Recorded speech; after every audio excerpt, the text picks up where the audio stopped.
रात के 11 बज रहे थे। गुड़गांव की एक ऊंची इमारत की 33वीं मंजिल पर शीशे की दीवारों के पीछे विराज की दुनिया सिमटी हुई थी।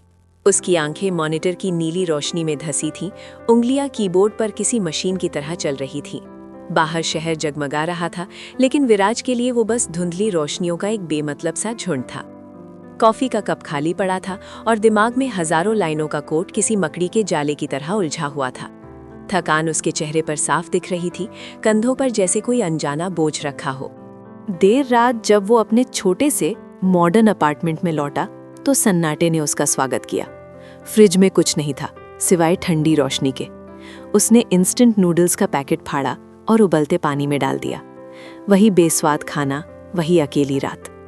तभी उसका फोन बजा। स्क्रीन पर मिस्टर शर्मा का नाम चमक रहा था। विराज ने गहरी सांस ली। हाँ सर। विराज, क्लाइंट की प्रेजेंटेशन कल सुबह 9 बजे है। कोई गड़बड़ नहीं होनी चाहिए। कंपनी का बहुत कुछ दांव पर लगा है। जी सर, हो जाएगा, मैं उसी पर काम कर रहा हूँ। फोन कट गया। विराज ने नूडल्स की तरफ देखा। भूख मर चुकी थी। ये सिर्फ नौकरी नहीं थी, ये एक अनथीन दौड़ थी। अगले दिन ऑफिस के मेल के ढेर में एक अजीब सा पीला पड़ चुका लिफाफा था। उस पर हाथ से पता लिखा था। कोई कुरियर नहीं, डाकिये की मोहर थी। उसने उसे खोला। खराब हैंडराइटिंग में लिखा एक छोटा सा खत था, शांतिगिरी गांव के सरपंच का। खत में उसके दादा भैरव जी के देहांत की खबर थी और उनके पुराने पुश्तैनी मकान का जिक्र था, जो अब विराज के नाम था। विराज को अपने दादा धुंधले से याद थे। सालों पहले एक बार गांव गया था। उसने खत को मेज पर रख दिया। दिमाग में प्रेजेंटेशन घूम रही थी। ये एक और काम था, एक और झंझट। कुछ हफ्तों बाद विराज एक भीड़ भरी ट्रेन से उतरा और फिर एक पुरानी खटारा बस में बैठ गया। बस पहाड़ी रास्तों पर हिचकोले खाती हुई ऊपर चढ़ रही थी। शहर का धुआं और शोर पीछे छूट रहा था। खिड़की के बाहर का नज़ारा बदल रहा था। सीमेंट के जंगलों की जगह हरे भरे पेड़, चीड़ की खुशबू और ठंडी हवा ने ले ली थी। विराज ने सालों बाद पहली बार अपने लैपटॉप के बजाय बाहर देखा। बादल पहाड़ों से बातें कर रहे थे। बस ने उसे एक छोटे से गांव के चौराहे पर उतारा, जिसका नाम था शांतिगिरी। हवा में एक अजीब सी ताजगी थी और एक खामोशी जिसमें चिड़ियों की चहचहाहट खुली हुई थी। उसने एक दो लोगों से पूछकर अपने दादा का घर ढूंढ निकाला। घर पुराना था, पत्थर और लकड़ी का बना हुआ। दीवारों पर काई जम गई थी और आंगन में जंगली घास उगाई थी। लेकिन उसमें एक सुकून था, एक ठहराव था। उसने दरवाजे पर लगा भारी ताला खोला। अंदर धूल और यादों की महक थी। अगली सुबह वो गांव की एकमात्र चाय की दुकान पर पहुंचा। एक बूढ़ी औरत जिनके चेहरे पर हजारों झुर्रियां थीं, चाय बना रही थी। एक चाय देना अम्मा। अम्मा ने उसे गौर से देखा। भैरव का पोता है ना तू, विराज? विराज हैरान रह गया। जी, आपको कैसे पता? तेरी आंखें बिल्कुल तेरे दादा जैसी हैं। वो भी यहीं बैठकर घंटू पहाड़ों को देखा करता था। कहता था ये पहाड़ बातें करते हैं।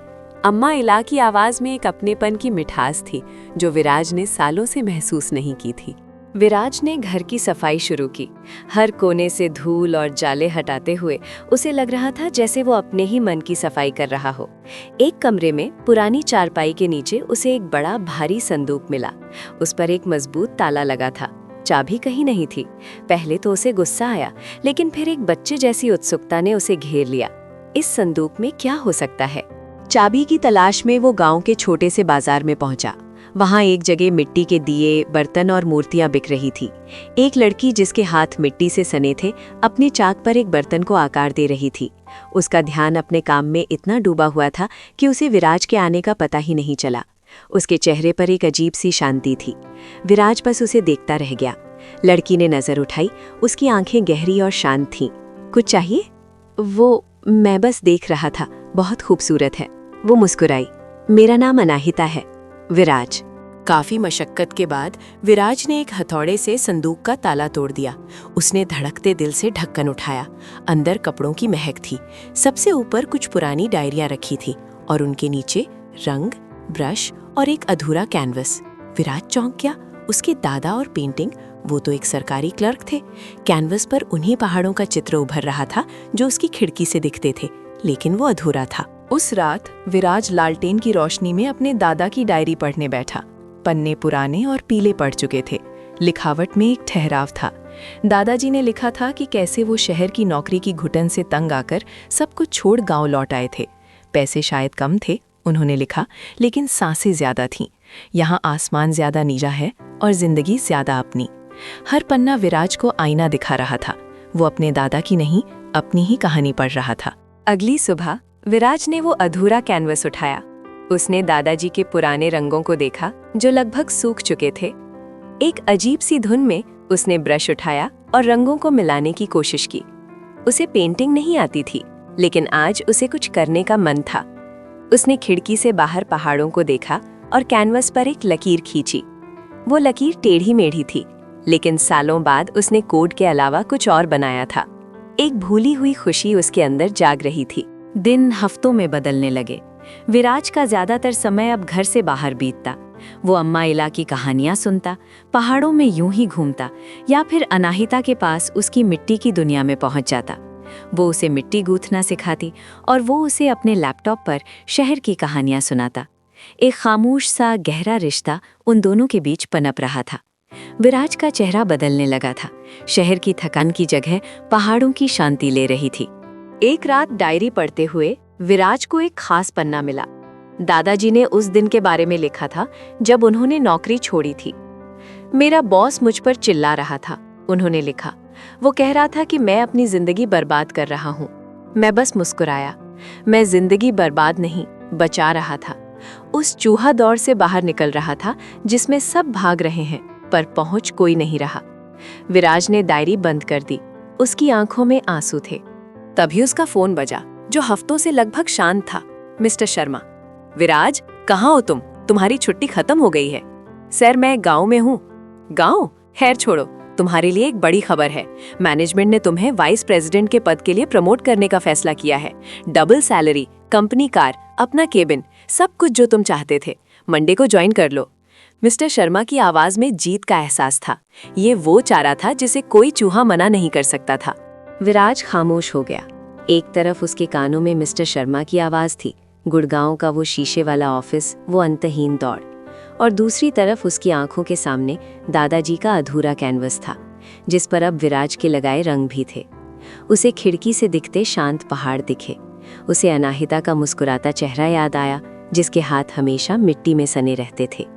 उसने एक लंबी गहरी सांस ली। हवा में चीड़ की महक थी, आजादी की महक। हेलो विराज, सुन रहे हो? विराज ने आंखें खोली। उसकी आवाज में अब कोई उलझन नहीं थी, एक अजीब सी शांति थी। सर, मैं आपकी पेशकश के लिए शुक्रगुजार हूं, लेकिन मैं वापस नहीं आ रहा। फोन पर कुछ पल की खामोशी छा गई। क्या मतलब? तुम पागल हो गए हो? ऐसा मौका कोई नहीं छोड़ता। शायद मैं पागल हो गया हूं, या शायद मैं पहली बार समझदार हुआ हूं। शुक्रिया सर। विराज ने फोन काट दिया। उसके कंधों से जैसे सालों का बोझ उतर गया था। वो चूहा दौड़ से बाहर निकल चुका था। वो सीधा अनाहिता के स्टूडियो पहुंचा। वो चाक पर काम कर रही थी। मैंने नौकरी छोड़ दी। अनाहिता ने चाक रोक दिया और उसकी तरफ देखा। उसकी आंखों में सवाल नहीं, एक समझ थी। मैं यहीं रह रहा हूं, विराज ने कहा, और मेरे पास एक आइडिया है। मैं तुम्हारी और गांव के दूसरे कारीगरों के लिए एक वेबसाइट बनाऊंगा। हम तुम्हारे इस हुनर को पूरी दुनिया तक पहुंचाएंगे। उसकी आंखों में एक नई चमक थी। वो अपनी पुरानी काबिलियत को एक नए मकसद के लिए इस्तेमाल करने वाला था। अनाहिता मुस्कुराई। आइडिया अच्छा है पार्टनर। 6 महीने बाद दादाजी का घर अब संवर चुका था। आंगन में फूल खिले थे। विराज बरामदे में एक आराम कुर्सी पर बैठा था, अपने लैपटॉप पर काम कर रहा था। वो थका हुआ नहीं, बल्कि ऊर्जा से भरा हुआ लग रहा था। दीवार पर दादाजी की वो पेंटिंग टंगी थी जो अब पूरी हो चुकी थी, विराज और भैरव जी दोनों के रंगों से। अनाहिता उसके लिए चाय लेकर आई। उसने लैपटॉप से नजरें हटाईं, चाय का कप लिया और सामने फैले पहाड़ों को देखा। वो पहाड़ आज भी बातें कर रहे थे, और आज विराज उनकी भाषा समझ रहा था। वो अपनी जिंदगी जी रहा था, किसी दौड़ का हिस्सा नहीं था।